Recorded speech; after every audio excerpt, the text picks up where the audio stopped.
Hey guys, in this video I'll show you how you can log in to Discord account with your token. So make sure to watch the video till the very end. And let's begin. When you create a Discord account, you're assigned a token. Your Discord token is separate from your username, tag and password and allows whoever has it to log into your account. Knowing what it is will allow you to better protect yourself and safeguard your account. So first, you have to open Discord on your web browser. After that, press Ctrl+Shift+I. This screen will pop up. You have to copy your token and pass your token in this code.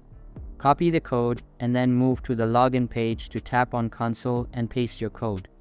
After pasting your code, you will be logged into your account. So that's basically how you can log in to Discord account with your token.